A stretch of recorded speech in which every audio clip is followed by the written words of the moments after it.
Não, não é. Acho que não é esse caso. Na verdade, o Memphis Depay é um dos 20 jogadores que o Corinthians contratou. Né? O Corinthians contratou depois do Memphis Depay o Carrillo, peruano, que jogava com o Ramon Dias lá atrás. Eu acho que a questão que me chama a atenção nessa reformulação do Corinthians, né, com tantas contratações de todas as formas possíveis, é que, para mim, já não se trata mais de uma tentativa desesperada contra o rebaixamento. Trata-se de uma tentativa desesperada contra o rebaixamento e para a conquista de um título nessa temporada ainda. Agora eu entendi melhor a ideia. Porque, Tirone, é um all-in, né? Desde que esse presidente assumiu a cadeira, cada dia é o tudo ou nada para ele, né? Acho que daí revelados nos patrocínios que ele fecha, na questão das contratações dos jogadores, porque esse time que o Corinthians está formando, uma das folhas de pagamento mais caras do país, mesmo se o Corinthians ficar na Série A, se o Depay e os outros ajudaram, o Corinthians a permanecer na Série A, que é o mínimo, esse time só é compatível com o Corinthians disputando a Copa do Brasil também e um torneio sul-americano, certo? Para disputar a Copa do Brasil e um torneio sul-americano, sobretudo a Libertadores, o Corinthians vai ter que ganhar neste ano, 2023, a Copa do Brasil ou a Copa Sul-Americana. Porque ficar na primeira divisão apenas e disputar a primeira divisão mais o Paulista e mais uma Sul-Americana, que seria esse posicionamento que o Corinthians tem hoje no campeonato, um pouco acima, sem título, não é compatível com o elenco que o Corinthians está formando. E esse negócio, o Depay é um dos 20 contratados que o Corinthians colocou na sua enorme, gorda folha de pagamento. Sendo que, além dessa questão do ser dos times mais caros do país, o governo corintiano, como diz o Juca toda semana, é completamente frágil. A gente não sabe se a polícia vai chegar nos finalmente no inquérito da Vai de Bet, e aí, roda todo mundo. Se chegar numa situação, pode significar a saída do Augusto Melo, e a decorrência disso tem lá correndo o processo de impeachment lá no Conselho Deliberativo. Quer dizer, o artífice de tudo isso não sabe se vai acabar o ano como presidente do Corinthians. E aí, é por isso que o Mauro fala, eu acho que passou ali na declaração dele, talvez em segundo plano, mas é interessante quando o Mauro fala que quem está, neste momento, com a cabeça mais no lugar no Corinthians, seja a torcida organizada tentando elaborar um plano de quitação do estádio, e não quem comanda o Corinthians, né? Porque eu acho que a torcida organizada e boa parte dos corintianos entende que esse tudo ou nada desse presidente é tudo ou nada, sobretudo para ele. Para o clube pode ser desastroso, né? Para a vida dele, para a carreira dele, para o mandato dele. E acho que essa é o grande risco nesse projeto todo. O Depay, Tirone, a adaptação de um jogador europeu aqui no Brasil não é instantânea. Ele só essa primeira amostra, esse detalhe do exame médico, era para ele estar aqui, ele estava assistindo o jogo da seleção da Holanda. Ele é um jogador tecnicamente muito bom, sim, mas também, como disse o Mauro, ele sempre conviveu com lesões musculares. E dois, ele é um daqueles jogadores superstars que gosta de jogar e badalar. É a vida dele, sempre foi a vida dele. Ele é muito bom, mas ele não abre mão, guardando as proporções, já que é para fazer, às vezes, comparação com o Flamengo, ele é tipo um Gabigol, né? Em termos de talento e glamour, né? Então ele sabe fazer gols, ele bate muito bem na bola, é técnico, é rapper, e tem uma vida extracampo atribulada, digamos assim. Você está mutado. O Juca está sem áudio. Com um detalhe adicional, que eu não sei se vocês concordam. ele não é um jogador, digamos, ao estilo do que a Fiel gosta. Ele não é um jogador que vai em busca da bola. Ele é um jogador de bola no pé. Ele não rala no gramado. Outro ponto importante. Ele não vai ter Danilo. ideia do que onde ele tá chegando, né? Ele não sabe o que é o clube, ele não tem ideia. É holandês. Agora, fora tudo eu te isso, ouvi Danilo. eu acredito que quem está na boa, está todo mundo preocupado. Quem vai pagar, quem vai receber. É o nosso querido soldado, lá em Amsterdã, que tem ares. Agora sabe? sim. Ah lá, Olha, soldado. sabe? Agora ele está Danilo. ponta das contratações. Soldado em Amsterdã deve estar aproveitando, fumacinha aqui, lá não tem poluição, mas tem fumaça. Rapaz. Danilão, vamos lá. Vou provocar você também. Falar, pô, quando a Crefisa contratava jogador, tudo bem, todo mundo baixava lindo. Agora a patrocinadora do Corinthians está contratando, estão falando que não pode, que é absurdo. E aí? Pois é, esses papos aí de nunca falou, eu gosto bastante dessa história. Nunca falaram de fair play. Em 2000, lá vai bolinha, tinha lá o César Grafietti fazendo plano para a CBF de fair play. Nunca falaram, eu recebi esses dias também, nunca você falou que a Leila Pereira no Palmeiras é um absurdo. Imagina, nunca falei que a Leila Pereira, presidente do patrocinador, é um absurdo ser presidente do Palmeiras. O investimento da Crefisa, fundo perdido, virou dívida já, inclusive o Palmeiras está quitando isso, porque a Receita Federal considerou a operação feita pela Crefisa irregular. E o Palmeiras teve que arcar com essa grana e está terminando de pagar agora. Nunca falei também, Juca. E depois de longos invernos, o Palmeiras finalmente está terminando de pagar a dívida da Crefisa. Então, assim, eu fico impressionado como o amor e a suposta esperança de que um jogador como o Depay vai mudar toda a estrutura do Corinthians hoje em dia, ele simplesmente faz o torcedor ficar completamente cego. E para mim foi até curioso que aconteceu nessa semana isso, junto com o caso do Botafogo do Textor, que não sei se vocês viram também, o Textor fez um post pedindo para eu voltar para a escola, porque eu falei que o Botafogo não estaria no fair play financeiro, não estaria aprovado no fair play financeiro da Europa. Ele disse que sim, estaria. E pouco depois, os especialistas mostraram que não estaria.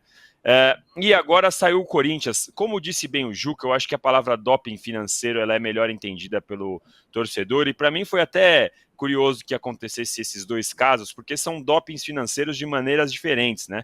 Os dois dopings financeiros que seriam barrados por uma lei de fair play. Um porque você investe mais do que tem no rendimento, no caso do Botafogo, e o outro porque você está contratando sem pagar o que está para trás antes, que é o caso do Corinthians.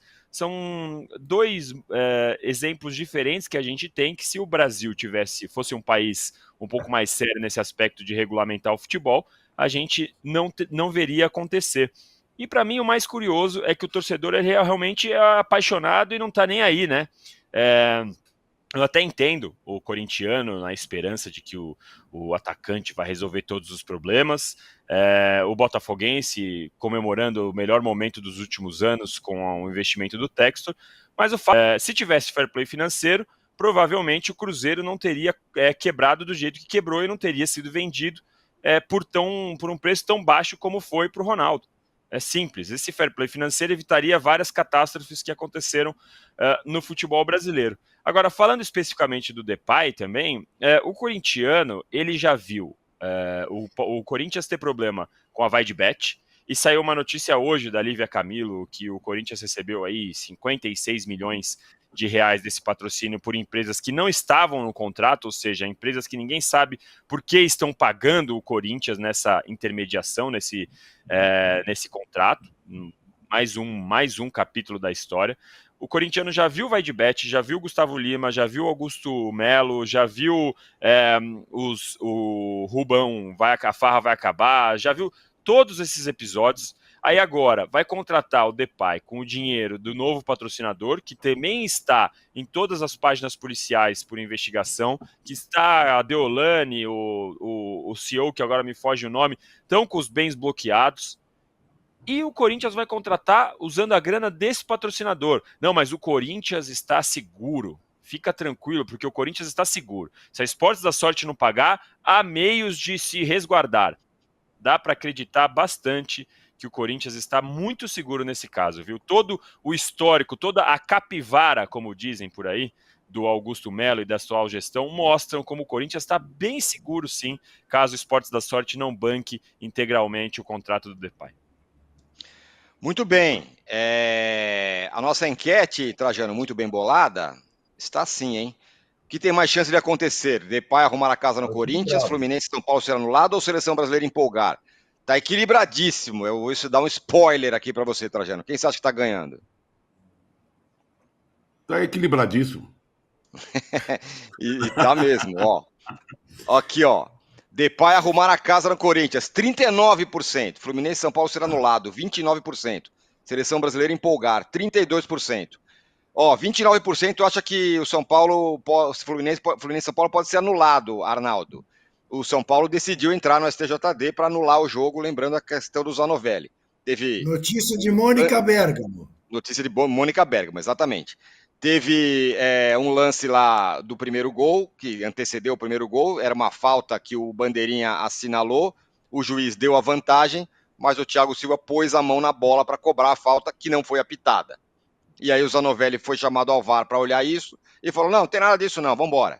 E aí a pergunta que eu faço, bom senso ou regra, Arnaldo? Sempre bom senso, né? Então, os Zé Regrinhas, né, como a gente fala, tem algum problema. Mas vamos lá. Eu acho que tem uma questão aí diferente das O Juca tá nervoso lá, Arnaldo. O Juca ficou nervoso com a sua declaração. Vou provocar o Juca. Zé Regrinha coisa nenhuma, tá? Erro de fato é uma coisa, erro de direito é outra. Aí há um claro erro de direito. Tem que prevalecer a anulação do jogo. É óbvio. Pode falar então, bom senso. Bom senso futebol. É um pouco.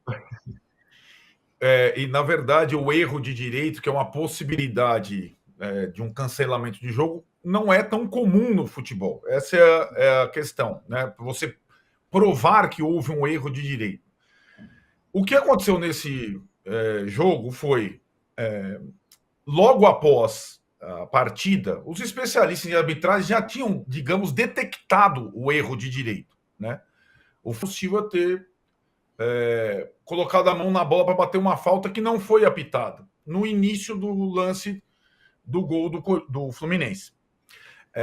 Só que de lá para cá, isso era domingo à noite, até sexta-feira, e eu vou entrar nesse detalhe, sexta-feira à noite, quando depois de 2 interpelações do São Paulo, enfim, o áudio do VAR foi publicado.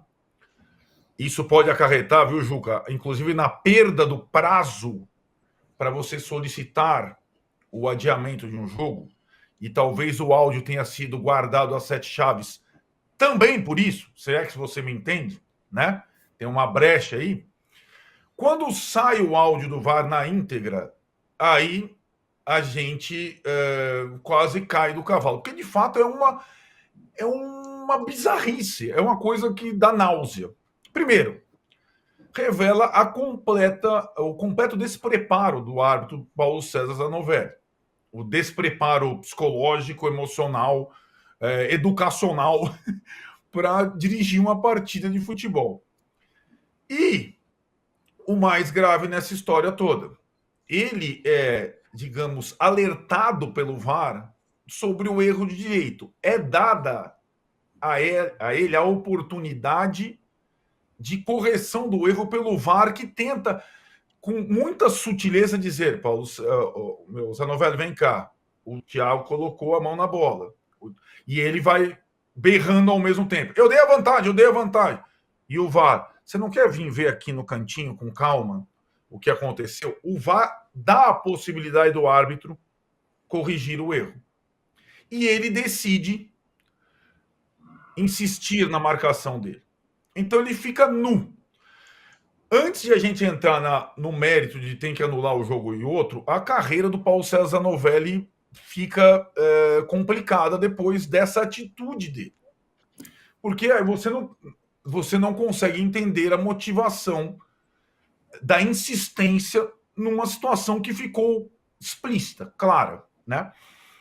Aí eu entrar no regra ou bom senso, nas poucas situações de erro de direito nos últimos tempos, pós-intervenção ou introdução do VAR no país, curiosamente, a outra situação de erro de direito que aconteceu mais assim latente foi também num jogo do São Paulo, contra o Ceará, na época da pandemia em Fortaleza. Quando o Wagner Magalhães, árbitro, dá o gol do Pablo, 2-1 para o São Paulo, e o Ceará dá o reinício ao jogo.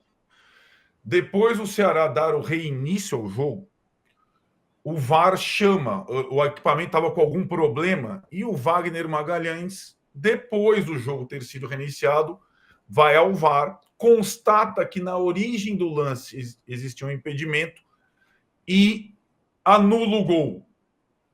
Só que ele anula o gol depois do jogo ter sido reiniciado, ou seja, outro erro de direito.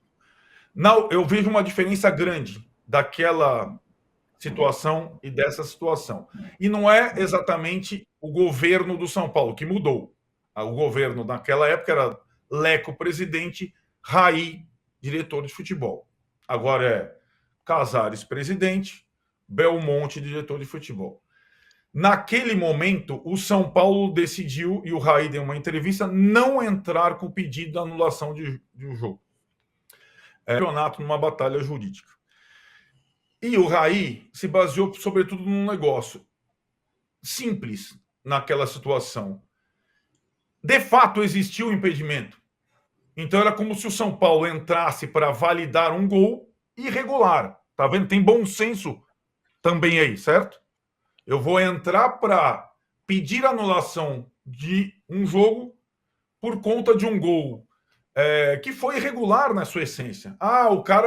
O juiz errou. Eles já tinham dado a saída. Fato. Mas ele preferiu não entrar.